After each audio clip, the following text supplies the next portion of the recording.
Assalamualaikum warahmatullahi wabarakatuh. Bagaimana kabar kalian di rumah? Semoga kalian tetap sehat. Bu Guru sangat merindukan kalian belajar di sekolah.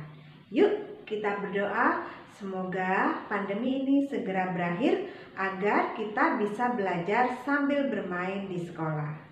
Nah, anak-anakku sekalian, tujuan pembelajaran kali ini kita akan sama-sama belajar tentang perdagangan internasional, baik faktor pendorongnya, manfaat perdagangan internasional, dan hambatan-hambatan dalam perdagangan internasional.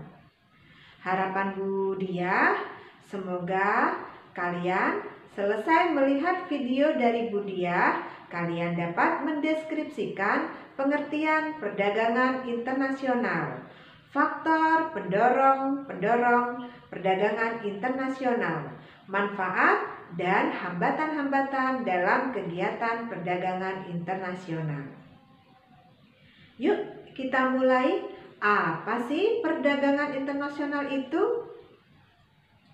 Nah, perdagangan internasional merupakan kegiatan perdagangan atau jual beli yang dilakukan oleh antar negara, di mana tentu saja tujuannya adalah untuk mendapatkan atau mencapai keuntungan. Ingat, tidak ada negara yang mampu memenuhi kebutuhannya sendiri tanpa bantuan dari negara yang lain.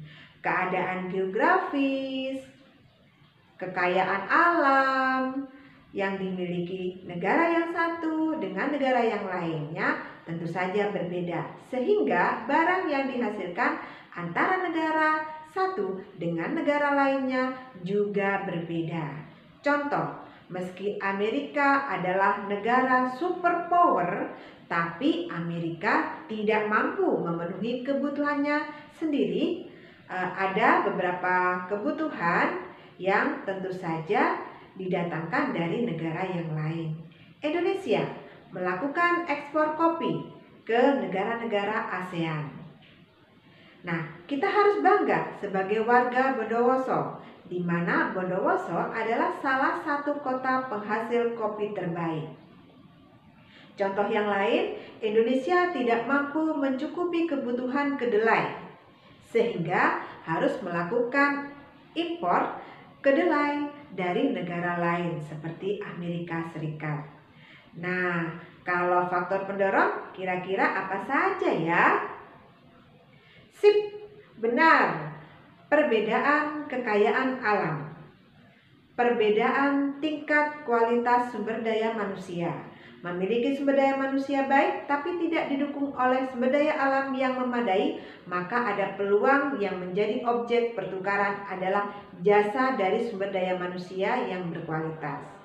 Kemudian perbedaan IPTEK, ilmu pengetahuan dan teknologi, di mana negara yang menguasai IPTEK tinggi dapat menghemat biaya produksi, mampu menghasilkan barang dan jasa dalam jumlah yang lebih banyak, dan menghasilkan produk bermutu yang berkualitas tinggi. Perbedaan budaya itu juga faktor pendorong. Contoh, batik adalah salah satu budaya dari Indonesia yang menjadi daya tarik negara lain, karena negara lain tidak mempunyai budaya seperti Indonesia. Kalau manfaat perdagangan internasional apa saja ya? Oke, yang pertama yaitu memperoleh barang yang tidak dapat diproduksi oleh negara sendiri. Contoh, pesawat terbang. 2. Memperluas pasar dan memperoleh keuntungan. Yang ketiga, memperluas lapangan pekerjaan. Yang keempat, memperoleh keuntungan dari spesialisasi. Misalnya, suatu negara ada kalanya mengimpor barang dari negara lain meski barangnya jenisnya sama. 5. Mendorong adanya transfer teknologi. Contoh adanya impor mesin atau alat yang lebih modern ke negara lain. 6.